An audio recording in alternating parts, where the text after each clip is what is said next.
Right friends. మనం ఇప్పటి వరకు పోస్ట్ శాతవాహన పీరియడ్ వరకు చదువుకున్నాం. దాంట్లో కంటిన్యూషన్ తూర్పు చాళుక్యులు. Service commission group 2 mains examination ని వాయిదా వేసింది కాబట్టి ఇప్పుడు ప్రతి ఒక్కరికి మంచి అవకాశం ఏమి అంటే సబ్జెక్ట్ ని చాలా డెప్త్ గా స్టడీ చేసి మనం కోరుకున్న జాబ్ ని కొట్టుకోవచ్చు. మొన్నటి వరకు ఎవరికి టైం లేదు. చాలా మంది ఎంప్లాయీసే ప్రిపేర్ అవుతున్నారు. ఎలక్షన్స్ హడావిడి, రకరకాల ఇష్యూస్ వలన వాళ్ళు సరిగ్గా సిలబస్‌ని కంప్లీట్ చేసుకోలేరు. ఎవరు కూడా కంప్లీట్ చేయలేదు. 90% పీపుల్ కంప్లీట్ చేయలేకపోయారు.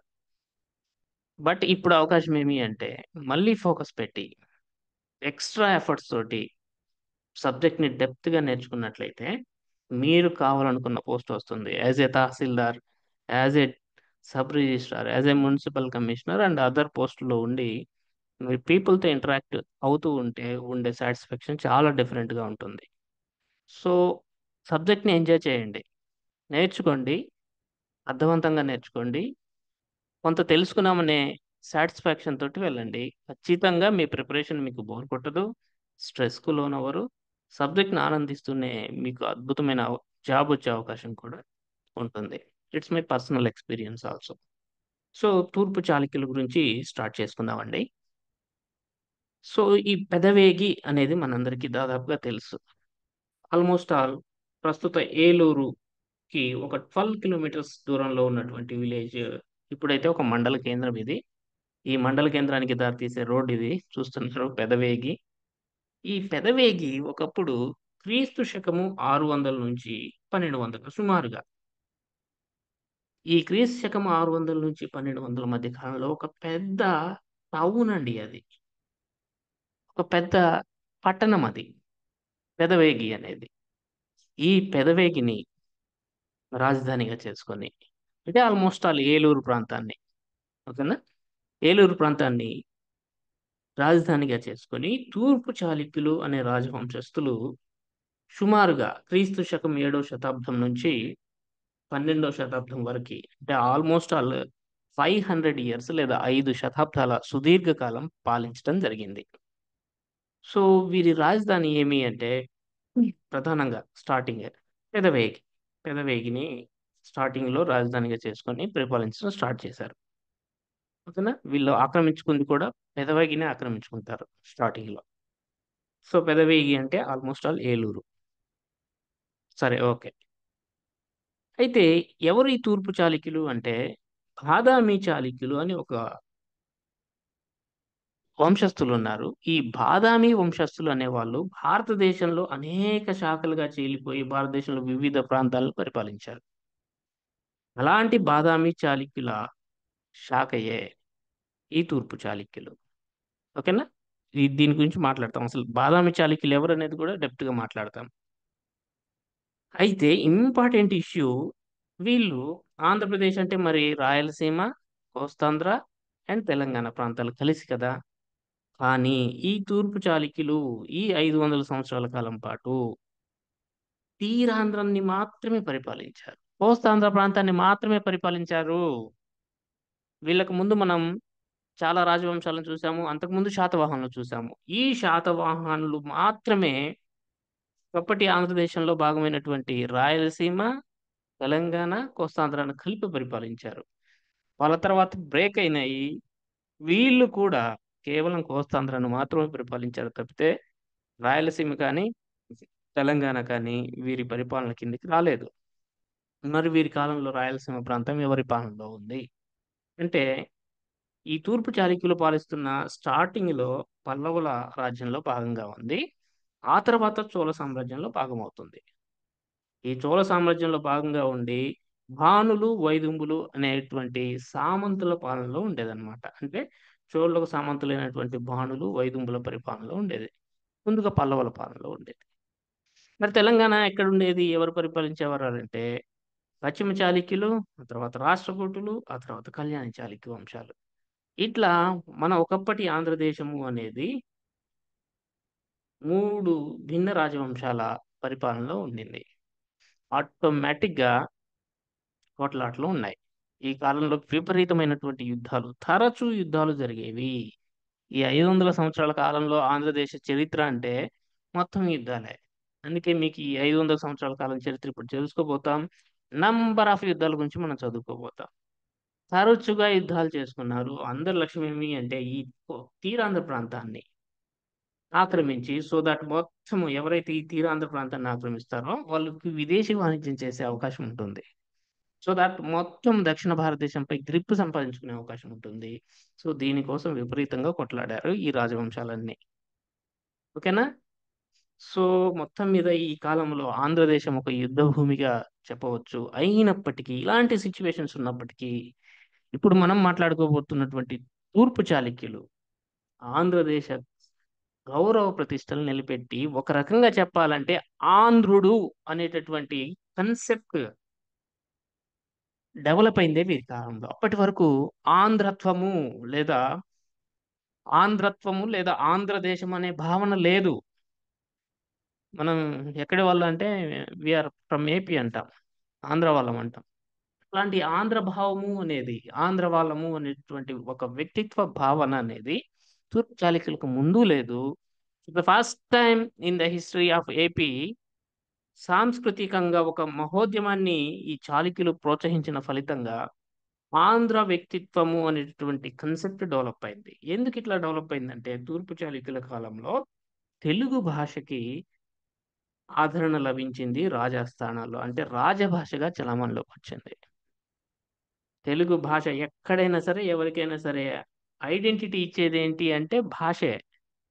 యుఎస్ఏ వెళ్ళు, ఇంకో కంట్రీకి వెళ్ళు, వీఆర్ తెలుగు పీపుల్ అంటాం. లాంగ్వేజ్కి ఉన్నటువంటి ఒక బాండింగ్ అది. సో వీళ్ళు తెలుగు భాషను విశేషంగా ప్రోత్సహించడంతో ఈ ఆంధ్రత్వము, ఆంధ్ర జాతీయ చైతన్యము అనేటువంటి కన్సెప్ట్ డెవలప్ అయిందనమాట. సో ఆంధ్రులు, ఆంధ్రదేశము, దేశాధీశ్వరుడు అనేటువంటి భావాలు ఏర్పడటానికి వీళ్ళు కృషి చేయటం జరిగింది. ఇట్లాంటి యుద్ధ వాతావరణం ఉన్నప్పటికీ వీళ్ళు కల్చరల్ గా చాలా ఆంధ్రులకు ఒక వ్యక్తిత్వాన్ని ఇచ్చారు అని చెప్తున్నారు. ఒక్కోసారి ఈ యుద్ధాల్లో పాల్గొని ఇతర భూముల్లో, భూముల్లో కూడా ఆంధ్ర విజయ పతాకాన్ని వీళ్ళు ఎగరవేయటం జరిగింది అని కూడా డాక్టర్ బిఎస్ఎఫ్ హనుమంతరావు గారు రాస్తారు. ఓకేనా? This is the brief history. ఇలాంటి సిచ్యువేషన్ ఉంది. వీళ్ళు పరిపాలిస్తున్నటువంటి ప్రాంతం ఇది. కానీ వీళ్ళు కల్చరల్ గా చాలా ఆంధ్రులకి చాలా హెల్ప్ చేశారు అని రాస్తున్నారు. అయితే చూడండి, లుక్ హియర్. చాళుక్యులు ఎవరు? వాళ్ళ జన్మస్థలం ఏమిటి? వీళ్ళు ఉత్తర భారతదేశస్తుల, దక్షిణ భారతదేశంలో అయితే ఆంధ్రదేశం వల్ల, కర్ణాటక వాళ్ళ, మహారాష్ట్ర వాళ్ళ, ఎక్కడి వాళ్ళు అనేటటువంటి సమస్య చాలా జటిలంగా ఉంది. ఏ ఒక్కరు చరిత్రకారుల మధ్య కూడా ఏకాభిప్రాయం లేదు. చాళుక్యుల జన్మస్థలము, వారు ఎక్కడి వారు వీళ్ళు అనే దీనికి సంబంధించి నేను చాలా డీటెయిల్డ్గా రాసుకొచ్చాను. కొన్ని కథల ప్రకారం చూద్దాం ముందు. కొన్ని ఫిక్షనల్ స్టోరీస్ ప్రకారం, కల్పిత గాథల ప్రకారం చాళుక్యుల జన్మస్థలము ఉత్తర భారతదేశం. కొన్ని కథలు ఏం చెప్తున్నాయంటే చాళుక్యులు అనేవారు అయోధ్యను పరిపాలించినటువంటి చంద్రవంశీయులు. అయోధ్యను పరిపాలించిన రాజులు, కాకపోతే చంద్రవంశీయులు వాళ్ళు.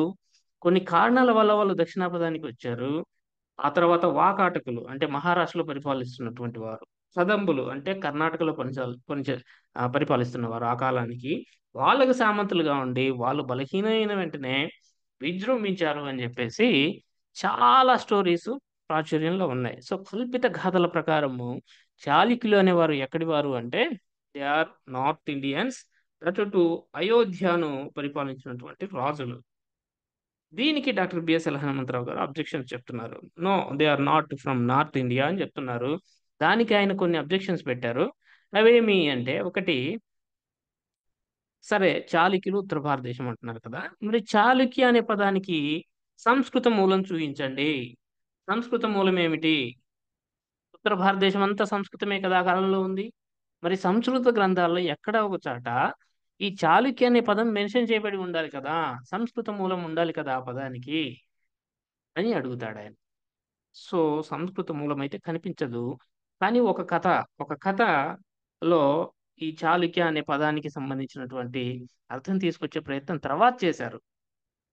వీళ్ళు పరిపాలించిన కాలంలో చాళుక్య పదానికి సంస్కృత మూలం చూపించలేకపోతున్నారు. బట్ 10వ శతాబ్దంలోకి ప్రాచుర్యంలోకి వచ్చిన ఇంకో కథను బేస్ చేసుకొని ఈ చులకం అనే దాని నుంచి పుట్టినవాడే, బ్రహ్మ యొక్క చులకం నుంచి పుట్టినవాడే చాళుక్యుడు అని చెప్పేసి, అతనే చాళుక్య వంశకర్త అని చెప్పి క్రీస్తు శకం 10వ శతాబ్దంలో ఒక ప్రచారంలోకి తీసుకొచ్చారు.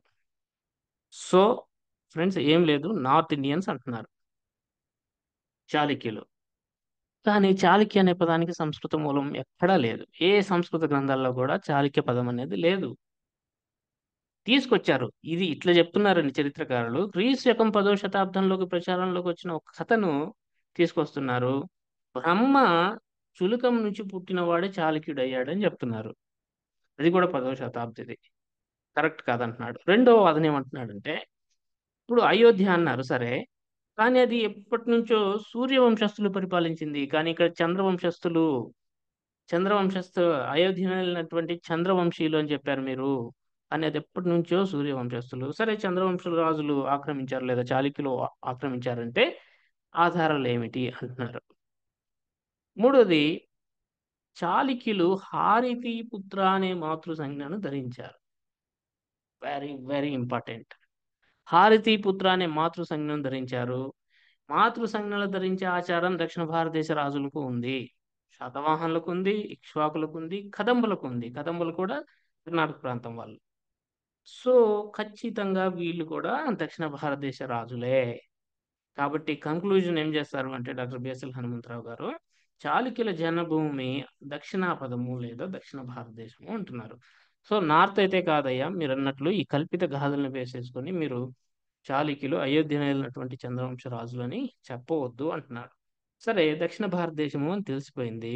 దక్షిణ భారతదేశంలో ఏ రాష్ట్రం? మహారాష్ట్రనా, కర్ణాటకనా, ఆంధ్రప్రదేశ్ అనే వాదనలు ఉన్నాయి. దుర్గా దీక్షిత్ ఏమంటున్నారంటే, సరే దక్షిణ భారతదేశం అని ఈయన కూడా ఒప్పుకొని ఏమంటున్నాడంటే, జన్మభూమి దక్షిణ భారతదేశంలో కర్ణాటక మహారాష్ట్ర సరిహద్దు ప్రాంతం. మీరు ఈవెన్ గూగుల్ మ్యాప్ చూసినా కానీ కర్ణాటకలో బీదర్ ఉంది. నార్త్ కర్ణాటకలో బీదర్ ఉంటుంది ఉత్తర ప్రాంతంలో. మహారాష్ట్రలో ఉస్మానాబాద్ ఉంటుంది దక్షిణ ప్రాంతంలో. మహారాష్ట్ర దక్షిణ ప్రాంతంలో ఈ రెండు ప్రాంతాల మధ్యలోనే మన చాళుక్యుల జన్మస్థలం ఉండే అవకాశం ఉంది అంటున్నారు ఆయన. What are the reasons for his argument అంటే, మహారాష్ట్రలో చలికి అనే కులం వారు చాళుక్య వంశస్థులని చెప్పుకుంటుంటారు. రెండోది, బీదర్లో చల్కపురి అనేది ఉంది. చల్కపురి అనే విలేజ్ ఉంది. అంతేకాకుండా చుల్కి అనే నది కూడా అక్కడ ప్రవహిస్తుంది. ఒక ఊరు పేరుంది, ఒక నది పేరుంది. చలికి అని చెప్పుకునే కులం వారు ఉన్నారు. అదీ కాక చైనా రాయబారి హ్యుయాన్ చాంగ్ రెండో పులకేసి ఆస్థానానికి వచ్చి ఆయన ఏమని వర్ణిస్తాడంటే మహారాష్ట్రాధిపుడు అని వర్ణిస్తాడు. సో ఇన్ని ప్రూఫ్లు ఉన్నాయి కాబట్టి దే ఆర్ కర్ణాటక మహారాష్ట్ర సరిహద్దు ప్రాంతమే వాళ్ళ జన్మస్థలము అని చెప్పేసి దుర్గా ప్రసాద్ దీక్షిత్ గారు అభిప్రాయపడుతున్నారు. His arguments are important for your exam, very important. Then దీనికి కూడా డాక్టర్ బిఎస్ఎల్ హనుమంతరావు గారు అభ్యంతరాలు వ్యక్తం చేస్తున్నారు. అదే జస్ట్ పట్టణాలు, నదులు చాళుక్యుల పేరు మీద ఉన్నంత మాత్రాన అది వారి జన్మస్థలం అనుకోవడానికి వీల్లేదంటున్నారు. మీరు కావాలంటే శాతవాహనిహార ఇట్లా కర్ణాటకలో ఉన్నాయి. అంత మాత్రాన కర్ణాటక వాళ్ళ శాతవాహనుల జన్మస్థలం అని మనం చెప్పుకోలేదు కదా. పేర్లు, నదులు ఉన్నంత మాత్రాన వారి జన్మస్థలం అనుకోకూడదు, కరెక్ట్ కాదు అంటున్నారు. సరే, హుయాన్ సాంగ్ పులకేసిన మహారాష్ట్రాధిపుడు అని చెప్పాడు కదా, మరి దాన్ని ఎట్లా కౌంటర్ చేస్తున్నారంటే ఈయన మహారాష్ట్ర ప్రాంతంలో పర్యటిస్తున్న సందర్భంలో హుయాన్ సాంగ్ ఆయన మహారాష్ట్రాధిపుడు అని చెప్పి ఉండొచ్చు. అంతేకాని ఏదో ఆ టైంలో మహారాష్ట్ర పరిపాలిస్తున్న టైంలో ఆయన విజిట్ చేసి ఉండవచ్చు కాబట్టి అట్లా చెప్పి ఉండవచ్చు అంటున్నాడు. సో ఈ రెండు కారణాల వల్ల ఆ కర్ణాటక మహారాష్ట్ర సరిహద్దు ప్రాంతం కూడా ఈ చాళుక్యుల జన్మస్థలం కాదు అని దీక్షిత్ పండితుడు మన డాక్టర్ బిఎస్ఎల్ హనుమంతరావు గారు చెప్తున్నారు. సో దీక్షిత్ పండితుని అభిప్రాయం కూడా గుర్తువేస్తున్నారు డాక్టర్ బిఎస్ఎల్ హనుమంతరావు గారు. చాళుక్యులు ఆంధ్రులు అని డాక్టర్ బిఎస్ఎల్ హనుమంతరావు గారు చెప్తున్నారు. చాళుక్యులు ఆంధ్రులు కర్ణాటకలో బాదామిని బేస్ చేసుకొని దుమ్ము లేపినటువంటి చాళుక్యులు ఆంధ్రులు అని చెప్తున్నాడు డాక్టర్ బిఎస్ఎల్ హనుమంతరావు గారు. తర్వాత వీళ్ళు అనేక శాఖలుగా చీలిపోతారు. తూర్పు చాళుక్యులు, పశ్చిమ చాళుక్యులు, ఇంకా ఎట్సెట్రా ఎట్సెట్రా. సో చాళుక్యులు ఆంధ్రులు అని చెప్పడానికి ఆధారాలు ఏమిటి? Very very important. మొత్తం క్లాస్లో ఇది చాలా చాలా ఇంపార్టెంట్. చాళుక్యులు ఆంధ్రులు అని చెప్పడానికి మీకు 4 ఆధారాలు కనిపిస్తాయి. ఒకటి నాగార్జున కొండ శాసనం, దాంట్లో ఉన్నటువంటి చలికి రెమ్మనిక అనే పదం ఆధారంగాను. రెండోది రణస్థపూడి శాసనం, క్రీస్తు శకం 11వ శతాబ్దానికి చెందినది, దాని ఆధారంగాను. ప్లస్ రెండో పులకేశికి సంబంధించినటువంటి తుమ్మైనూరు శాసనం ఆధారంగాను, అండ్ ఏలేశ్వరం శాసనం ఆధారంగాను డాక్టర్ బిఎస్ఎల్ హనుమంతరావు గారు చాళుక్యుల జన్మస్థలము ఆంధ్రదేశమే అని చెప్తున్నారు. ఒక్కసారి వీటి గురించి జాగ్రత్తగా వినండి. ఓకేనా? ఇక్కడ నుంచి మీకు క్వశ్చన్ వచ్చేందుకు 100% ఛాన్స్ ఉంది. ఒక క్వశ్చన్ అడిగేదానికి అవకాశం ఉంది. నేను ఎగ్జామ్ రాస్తున్నప్పుడు ఇక్కడ నుంచి అడిగారు. నేను 2012లో రాశాను గ్రూప్ 2 ఎగ్జామినేషన్. అందరు తప్పు పెట్టారు. నాతో పాటు చదువుకున్న వాళ్ళందరూ ఇక్కడ నుంచి ఫ్రేమ్ అయ్యే క్వశ్చన్ తప్పు పెట్టారు. ఎందుకంటే కన్సెప్చువల్ అండర్స్టాండింగ్ లేదు. బట్ ఈ బుక్ నేను అప్పట్లోనే చదువుకున్నాను కాబట్టి I got the extra mark. అందరు తప్పు పెట్టింది మనం రైట్ పెడితే చాలా అడ్వాంటేజ్ అది. సరే చూద్దాం ఫ్రెండ్స్. చాళుక్యులు ఆంధ్రులు అని చెప్పడానికి ఈ క్రింది ఆధారాలు ఉన్నాయి. ఒకటి నాగార్జునకొండ శాసనం. మనకు తెలుసు విజయపురి ప్రస్తుతము నాగార్జున సాగర్ క్రింద జలమయమైనటువంటి ప్రాంతం. అది మన హిస్టరీకి ఒక రిజర్వాయర్ లాంటిది. మన ఆంధ్రుల చరిత్రకు ఒక రిజర్వాయర్ లాంటిది. ఎన్నో శాసనాలు ఇంకా మునిగిపోయాయి ఆ డ్యాంలో. సరే, ఈ నాగార్జునకొండ శాసనంలో చలికి రమ్మనిక అనే పదం ఉంది. నాగార్జునకొండలో అనేక శాసనాలు దొరుకుతాయి. అలాంటి శాసనాలన్నింటినీ నాగార్జునకొండ శాసనాలే అంటారు. అలాంటి ఒక నాగార్జునకొండ శాసనంలో చలికి రమ్మనిక అనే పదం ఉంది. చలికి అనే పదానికి సంబంధించినటువంటి మొదటి సాక్ష్యం ఇచ్చేది ఈ నాగార్జునకొండ శాసనం. ఇది క్రీస్తు శకం 3వ శతాబ్దానికి చెందినది. ఓకేనా? చలికి రమ్మనిక అనేది ఒక వ్యక్తి పేరు. ఈ చలికి రమ్మనిక అనే ఇక్ష్వాకు సామంతుని గురించి ఈ నాగార్జునకొండ శాసనం పేర్కొంటుంది. చలికి రమ్మనిక అంటే చలికి అనే వంశస్థుడైన లేదా జాతీయుడైన రెమ్మనిక అనే వ్యక్తి అని అర్థము. సో ఈ చలికి రమ్మనిక ఎవరు అనేది కూడా ఈ నాగార్జునకొండ శాసనంలోనే ఉంది. ఈ చలికి రమ్మనిక ఎవరంట? హిరణ్య రాష్ట్ర అధిపతి అంట. Very important. హిరణ్య రాష్ట్రాధిపతి అని ఆ శాసనంలో ఉంది. హిరణ్య రాష్ట్రం అంటే ఏంటి అంటే కడప, కర్నూలు ఉన్నాయి కదా. ఇప్పుడు ఉమ్మడి కడప, కర్నూలు జిల్లాలు ఉన్నాయి కదా. ఆ ప్రాంతాలను ఒకప్పుడు ఈ టైంకి మనం చెప్పుకుంటున్నటువంటి హిస్టరీ టైంకి ఏమని పిలిచేవాళ్ళంటే హిరణ్య రాష్ట్రాన్ని పిలిచేవాడంటే. అంటే నాగార్జునకొండలో చలికి రమ్మనిక అనే వ్యక్తి ఉన్నాడు. అతను హిరణ్య రాష్ట్రాన్ని పరిపాలించేటటువంటి రాజు. హిరణ్య రాష్ట్రం అంటే కడప, కర్నూలు జిల్లాల్లోని ప్రాంతాలను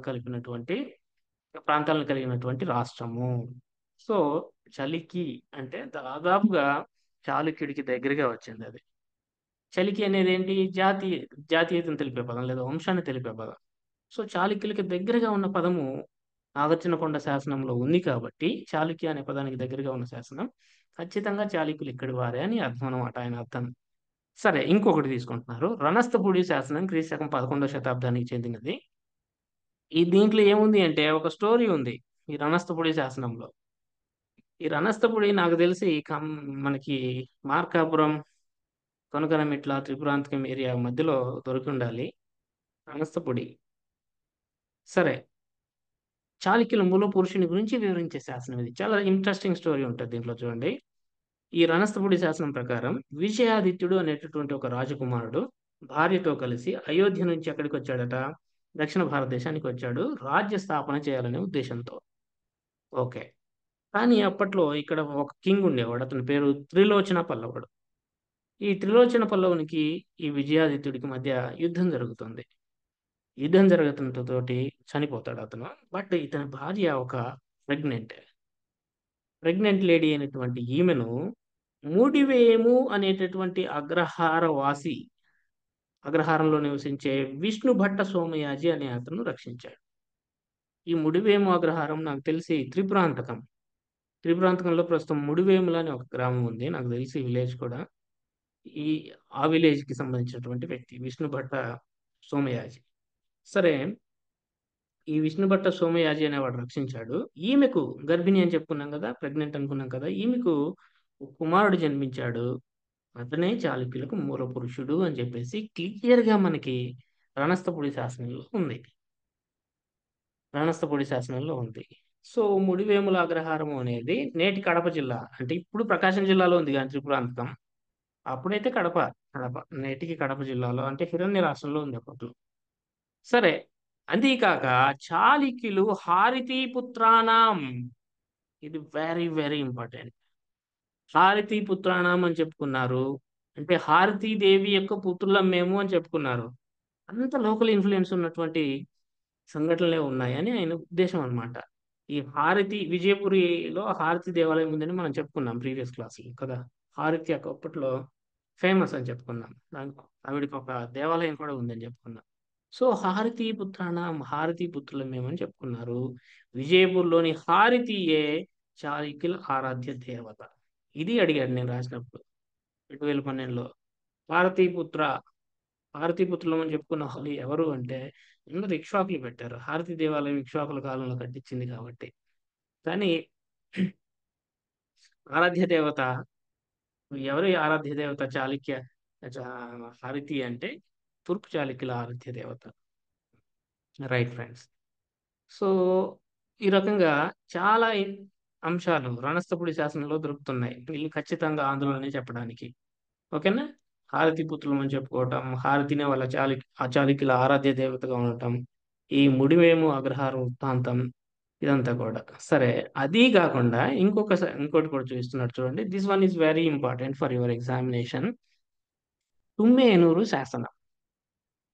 తుమ్మేనూరు శాసనం అనేది ఈ చాళుక్య వంశరాజుల్లో, తొలి చాళుక్య వంశరాజుల్లో ఫేమస్ కింగ్ అయినటువంటి రెండో పులకేశికి సంబంధించినటువంటి శాసనం.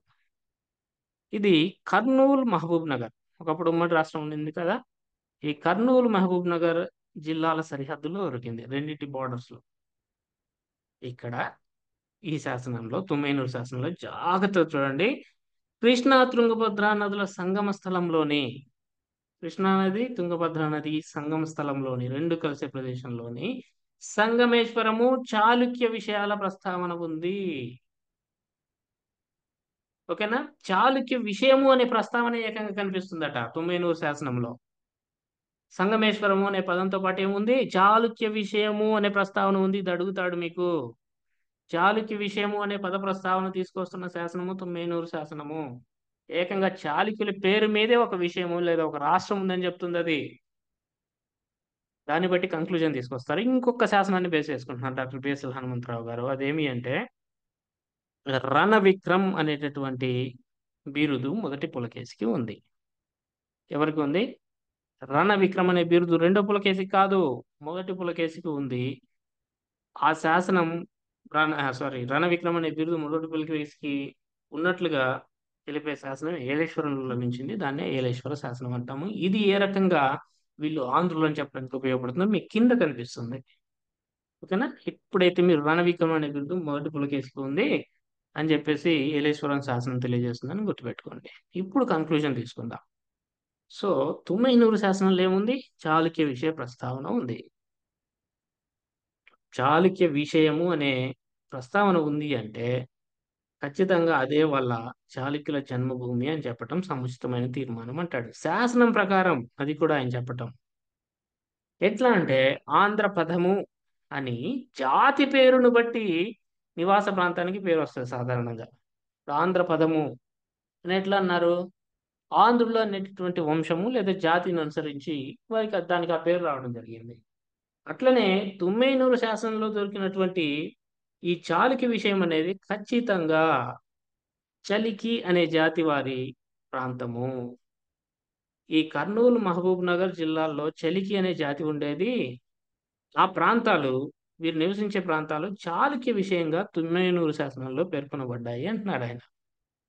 సో, అంతేకాకుండా ఏలేశ్వరం శాసనము, ఏలేశ్వరం శాసనం ఉంది కదా! అక్కడ రణ విక్రమ అనే బిరుదు ఉంది. రణ విక్రమ అనే బిరుదుని గురించి తెలుపుతుంది మొదటి పులకేశికి. దీని ఆధారంగా వీళ్ళు అప్పట్లో ఈ చాళుక్య విషయాన్ని పరిపాలిస్తూ అప్పట్లో ఇక్ష్వాకులతోనూ విష్ణుకుండిలతోనూ సన్నిహిత సంబంధాలు కలిగి ఉండేవారు అని కూడా రాస్తున్నారు. మొత్తం మీద ఈ హిరణ్య రాష్ట్ర అంటే కడప, కర్నూలు ప్లస్ చాళుక్య విషయంలో పరిపాలిస్తూ కదంబులు అనే రాజులు. కదంబులు అప్పట్లో ఎక్కడ పరిపాలించే వాళ్ళంటే, ఇదిగోండి ఇక్కడ బాదామి ఉందా, ఇక్కడ వాతాపి ఉంటుందిలేండి, ఇక్కడ వాతాపి లేదా బనవాసి.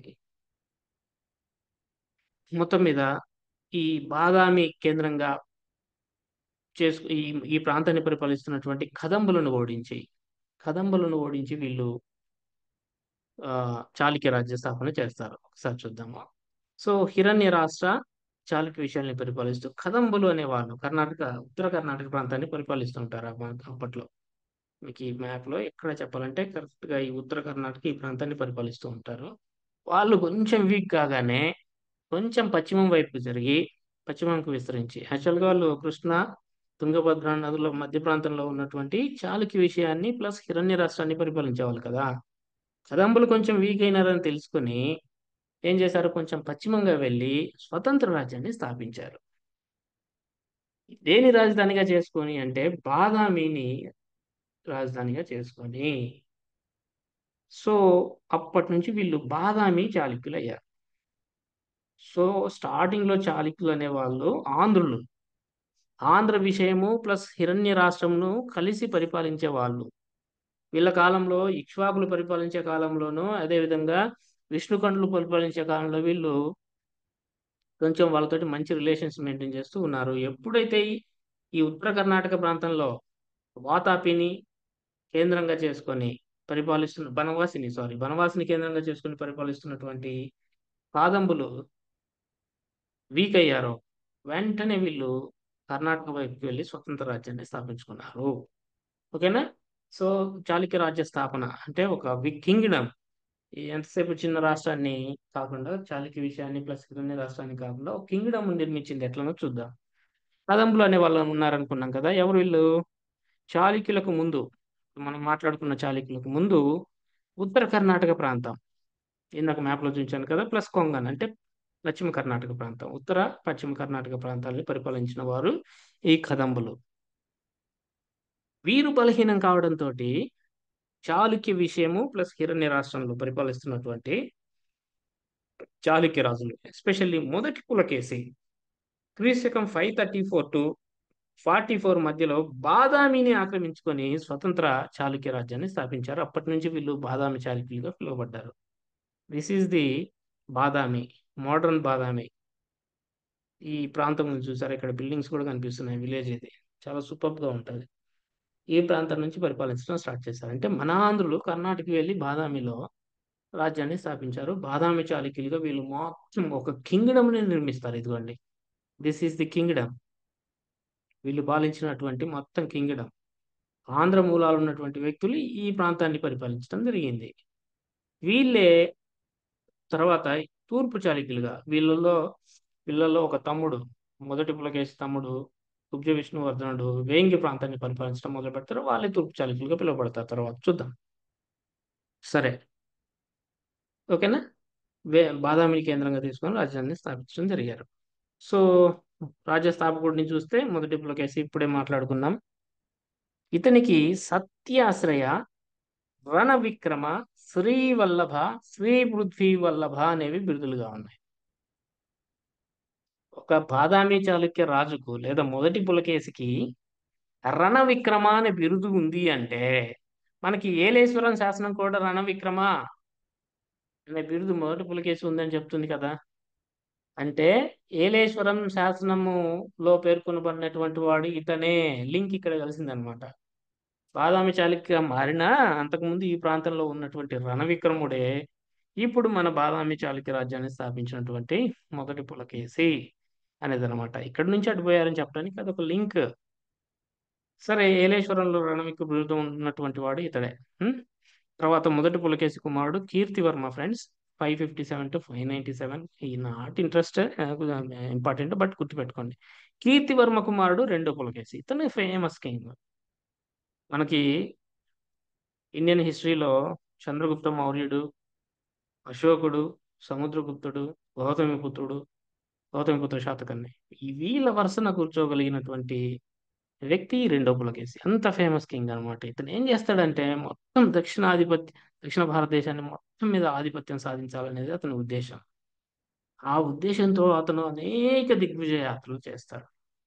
చేసి మొత్తం కర్ణాటకను, మహారాష్ట్రను స్వాధీనం చేసుకుంటాడు. ఇతనికి ముందు పరిపాలించినటువంటి కదంబులు ఈ ప్రాంతాన్ని పరిపాలిస్తూ ఉంటారు, బనవాసిని కేంద్రంగా చేసుకొని.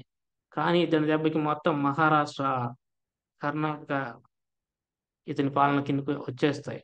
వచ్చేసిన తర్వాత ఇతను ఏం చేస్తాడంటే మన ఆంధ్రదేశంపై, తీరాంధ్రాన్ని అప్పట్లో పరిపాలిస్తున్న రాజులు ఎవరు? ఎనీబడి? ఇప్పుడు చెప్పాలి మీరు. ఎంతవరకు చదువుతున్నారు అనేది ఇప్పుడు తెలుస్తుంది.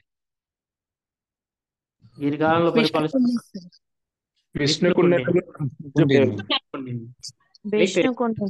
ఇతని తర్వాత తీరంపై దృష్టి మరల్చి రణదుర్జయులు సార్. రెండో పులకేసి ఒక నిమిషం మ్యూట్ చేసుకోండి. రెండో పులకేసి వేంగిని స్వాధీనం చేసుకొని వేంగి చాళుక్య రాజ్య స్థాపనకి లేదా తూర్పు చాళుక్య రాజ్య స్థాపనకి కారణమవుతాడు ఈ పులకేసినే, ఇతని దక్షిణ భారత దిగ్విజయ యాత్రలో భాగంగా. ఓకేనా? అయితే ఎవరి నుంచి లాక్కుంటాడు చెప్పండి? రణదుర్జయులు. ఈ టైంకి ఇతను ఇక్కడికి దండయాత్ర చేసి వచ్చే టైంకి రణదుర్జయులు ఆక్రమించుకొని ఉంటారు. ఏ శాసనము రెండో పులకేసి రణదుర్జయుల నుంచి? మారటూరు శాసనం. Very good, super. ఎవరు చెప్పారండి? ఇద్దరు చెప్పారు.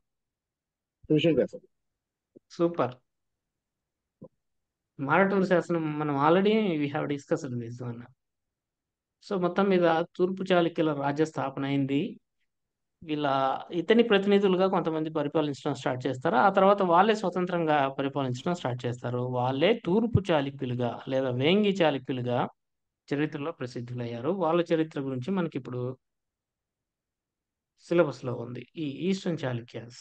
సో నెక్స్ట్ ఈస్టర్న్ చాళుక్యాస్ యొక్క పొలిటికల్ హిస్టరీ చూద్దాము. పొలిటికల్ హిస్టరీ చూసి ఆ తర్వాత కల్చరల్ హిస్టరీ చూద్దాం. సో మన అప్రోచ్ ఎట్లా ఉంటుంది అంటే, ఒక మాట వినండి. మీకు అప్కమింగ్ 60 డేస్లో ఫుల్ ఫ్లెడ్జ్గా మనకి పేపర్ 2 కంప్లీట్ చేయాలి ఒకటి. ఎక్సెప్ట్ మేబీ ఏపీ ఎకానమీ ఒకటి కొంచెం ఉంటుండొచ్చు, బట్ ఇండియన్ ఎకానమీ కంప్లీట్గా అయిపోవాలి. సైన్స్ అండ్ టెక్నాలజీ కంప్లీట్గా అయిపోవాలి. ఏపీ ఎకానమీలో కూడా కొంచెం కొన్ని చెప్పుకోవాలి. అప్పుడప్పుడు మనం AP history classes and Indian polity classes తీసుకుందాం అప్పుడప్పుడు. ఎంఫసిస్ అయితే పేపర్ 2 మీదే ఉంటుంది. తర్వాత సిలబస్ అయిపోయిన తర్వాత పేపర్ 1కి మళ్ళీ షిఫ్ట్ అవుతాము. కంప్లీట్గా పేపర్ 1 మీద ఫోకస్ చేస్తూ ఉంటాము. ఇప్పటి నుంచి కనీసం ఒక 3 months అన్నా ఉంటుందని నా ఎక్స్పెక్టేషన్. అదే ఉంటే కనుక ఈ ఇన్స్టిట్యూట్ నుంచి మీకు మ్యాక్సిమం బెనిఫిట్ అనేది ఉంటుంది. సో మార్నింగ్ టైంలో కరెంట్ ఇష్యూస్ చేసుకుందాము. కరెంట్ ఇష్యూస్ కూడా ఈక్వల్ ఇంపార్టెన్స్ ఇవ్వాల్సి ఉంటుంది. కోర్ ప్లస్ కరెంట్ అనేది మన అప్రోచ్, ముందు నుంచి అది చెప్తానే ఉన్నాము. కరెంట్ ఇష్యూస్ 2 daysకి ఒకసారైనా మార్నింగ్ టైంలో చేద్దాం, ఈవినింగ్ టైంలో కోర్ ఆస్పెక్ట్స్ని కంప్లీట్ చేసుకోవడానికి ట్రై చేద్దాం. ఓకేనా? This is from my side. ఏమైనా డౌట్స్ ఉంటే ఈ క్లాస్ మీద అడగండి, చూద్దాం.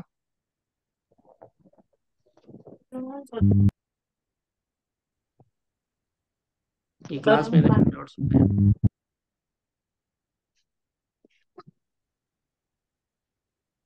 అడుగుతారా ఎనీబడి? సార్ హలో, క్లాస్ మీద కదా సార్? హలో చెప్పండి. సార్ అలా క్లాస్ మీద కదా సార్, బట్ ముందు ఒకసారి మీరు టైం టేబుల్ ఇచ్చారు కదా సార్, అలాగే ప్లాన్ చేయొచ్చు కదా?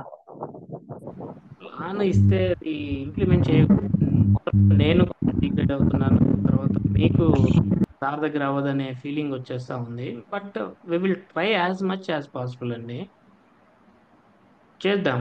నేనైతే ఖాళీగా ఉండట్లేదు, దాదాపుగా కొన్ని కొంచెం ప్రాబ్లమ్స్ ఉన్నా కానీ వాటిని ఫేస్ చేస్తూ ముందుకు వస్తున్నాను. వీలైతే ఖచ్చితంగా చేస్తాను అట్లా కూడా.